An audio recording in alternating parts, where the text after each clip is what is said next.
मुस्तफ़ा साहब, सबसे पहले तो मैं ये जानना चाहूँगी 2022 का जो फ्लड आया था, बहुत बड़ी तबाही हुई थी। आज बिलावल साहब का भी मैं बयान देख रही थी, वो कह रहे थे कि जो भारत के छोड़े हुए पानी है उसकी वजह से फ्लड्स आते हैं, लेकिन हमने अपने तौर पर अब क्या करना है और इससे कैसे मिटिगेट करना है, ये हमारे ऊपर है, हमारा इम्तिहान है।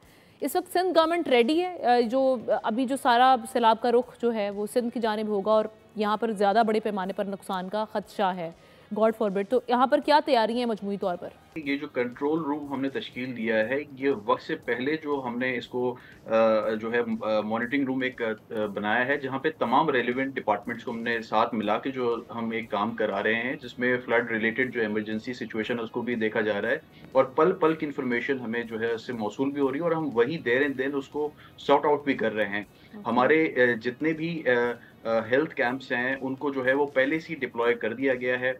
जितने भी जो हमारे फ्लड इफ़ेक्टेड लोग होंगे, उनको जो है उनकी रिहैबिलिटेशन के लिए और उनको जो है वो सेफ़ मुकामात तक पहुँचाने के लिए रेस्क्यू 1112 की मदद हमने लेके वो काम भी शुरू कर दिया है। हमारे जितने भी जो आपके लाइव स्टॉक है, जो लाइव स्टॉक आपको पता है कि य सिंध में और पंजाब में भी ये लोगों की जो है ज़िंदगी भर की जमा पूँजी होती है और वो फिर सैलाब के ज़द में आ जाती है, तो फिर बड़ा नुकसान हो वो जाता जो है उसका। तो उनको इवैक्यूएशन प्रोटेक्ट है करने के वो लिए उनके लिए कम्प्लीटली हो सेपरेट चुकी है, जिन हेल्थ जो इलाके इस जो है वक्त कैंप्स। ज़्यादा हम देख रहे हैं जिनको आके फ्लड्स हिट करेगा, वल्नरेबल एरियाज़ हैं, अब वहाँ पर इवैक्यूएशन कंप्लीट हो चुकी है या ये सिर्फ एक जो फिगर हमारे अभी शर्जील साहब का हमारे सामने हमने रखा है, इसके अलावा भी अभी वहाँ पर लोग मौजूद हैं, उनकी कॉपरेशन के हवाले से मैं जानना चाहूँगी।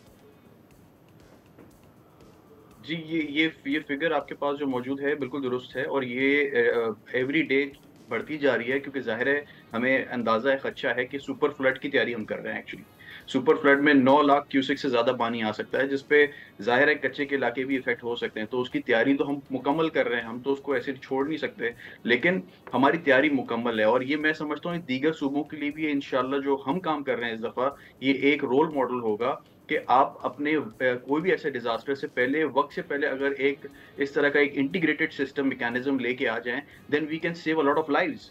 और उसके साथ-साथ हम पूरी कोशिश कर रहे हैं कि इसमें जो है वो कोई एक घर भी हम नहीं चाहेंगे कि उसको नुकसान हो, कोई एक घराने को भी नुकसान ना हो, उनकी जमा पूँजी, उनके जो लाइव स्टॉक है, उनको भी नुकसान ना हो। और जहाँ तक देखें ना सैलाब ज़दगान जो होते हैं, उनके साथ बाद में ज़ाहिर है जब सैलाब का पानी चला जाता है, तो फिर उनके साथ पाकिस्तान पीपल्स पार्टी खड़ी रहती है। पाकिस्तान पीपल्स पार्टी के चेयरमैन बिलावल साहब ने 2.1 मिलियन लोगों को मालिकाना हुकूक देके पक्के मकान बनवा के दिए, फ्री ऑफ कॉस्ट। मालिकाना हुकूक भी वहाँ जो उन घर की ख़वातीन थी, उनको दिए। तो ये एक बहुत बड़ा एक मैं समझता हूँ कि बहुत बड़ी मिसाल है।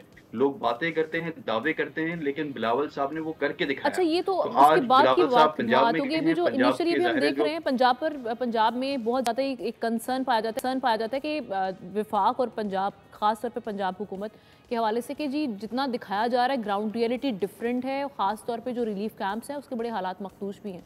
तो आप लोगों की तरफ यहाँ पर तैयारी कंप्लीट है, रिलीफ कैंप्स सहूलियात हम मुतमईन होंगे इससे? और मुस्तफ़ा साहब साथ ये भी बता बिल्कुल दीजिएगा जो 100% पंजाब हमारे में रिलीफ शिकायत कैंप्स आई है की कि मरियम नवाज जाती हैं तो ब्यूरोक्रेसी जब कैंप लगा देती है, थोड़े से बंदों को बिठाती है और दिखाया जाता है टीवी पे, जी देखें ये लोग हैं। क्या यहाँ पे भी वैसे ही तो नहीं हो रहा कि मतलब जहाँ आप जाएंगे, बिलावल साहब जाएंगे, चीफ मिनिस्टर जाएंगे, लोगों को बुला के आप फोटो सेशन हो जाएगा, सब अच्छा की रिपोर्ट हो जाएगी। ये तो पंजाब में भी हमने देखा, केपी में भी देखा, अब लग रहा है ये सिंध में भी होगा। नहीं, इसके लिए हमने एक ये चीज़ की है कि हमने जो ब्यूरोक्रेसी है, उसके साथ-साथ हमने अपनी पॉलिटिकल जो पार्टी है और अपनी पार्टी के भी जो हमारे विंग्स हैं, उनको भी हमने साथ रखा है, जोड़ के रखा हुआ है कि वो विजिलेंस करके रखें, क्योंकि ये हमारे वोटर्स हैं, हमारे लोग हैं। और हम नहीं चाहेंगे कि कल को इनके साथ कोई ऐसी नाइंसाफ़ी हो, जिसकी वजह से उनको मुश्किलात का सामना हो। तो हम इस पे पूरी विजिलेंस रख रहे हैं, जो-जो कैंप्स हैं, उनमें जो चीज़ें अवेलेबल हैं, उन अवेलेबिलिटी को भी बाकायदा मॉनिटर किया जा रहा है, चेक किया जा रहा है। जो हमारे वुज़रा हैं, वो जाके बाकायदा हर कैंप्स का विज़िट भी कर रहे हैं, पहले से कर रहे हैं, सीएम साहब ने खुद विज़िट किया है बहुत सारी जगहों का।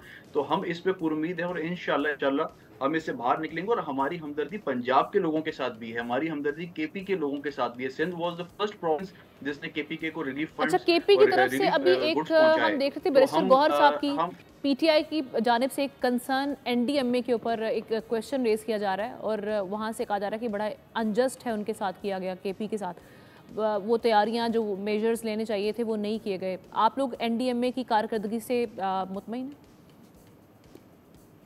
जो कोऑर्डिनेशन है सूबों के देखिए साथ? Right now we are not asking NDMA, हम इस वक्त एनडीएमए से कुछ इस वक्त कोई तकाजा भी नहीं कर रहे। इस वक्त पीडी हम जो प्रोविंशियल हमारा पीडीएमए है वो ही फाल है और हमें किसी ऐसी मतलब किसी ऐसी चीज़ की ज़रूरत नहीं है उनसे। इन केस होगी definitely we will you know ask them और उनसे हम उसकी सपोर्ट लेंगे। डेफिनेटली उनका फ़र्ज़ बनता है, बट राइट नाउ हम इस चीज़ को खुद मैनेज कर रहे हैं।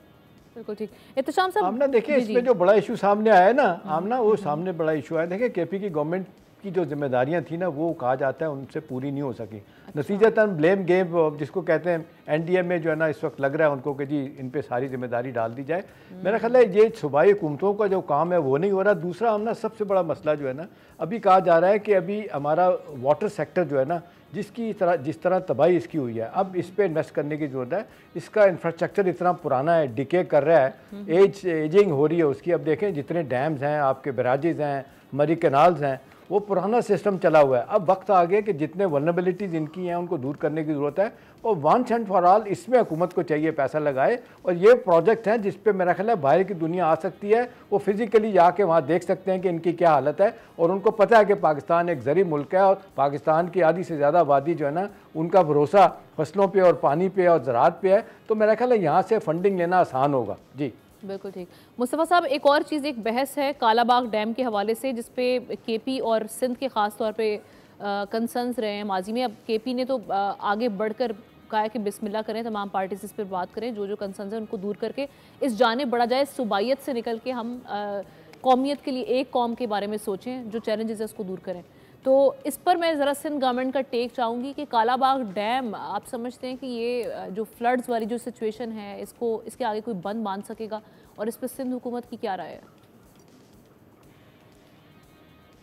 देखें सीएम केपी के गंडापुर साहब की जो स्टेटमेंट है उसको तो मैं सीरियस इसलिए नहीं लूंगा क्योंकि पार्टी ने ही उसको जो है वो कचरे के डब्बे में डाल दिया है। लेकिन पंजाब हुकूमत ने वेलकम किया है, पंजाब पार्टी उनके गवर्नमेंट स्टेटमेंट्स को नहीं एक्सेप्ट और फेडरल ने इसको वेलकम किया है। जी मैं गवर्नमेंट की बात नहीं कर रहा, वो जिस पार्टी के रिप्रेजेंटेटिव है उस पार्टी ने जो है ना उनको उनके इस बयान को जो है वो नलिफाई किया है। तो जब उनकी पार्टी उनके साथ इस बयान पे खड़ी नहीं है तो मैं उस पर क्या सीरियस लूँ उसको। सब्सक्राइब करें और बेल दबाएं ताकि कोई खबर रह न जाए।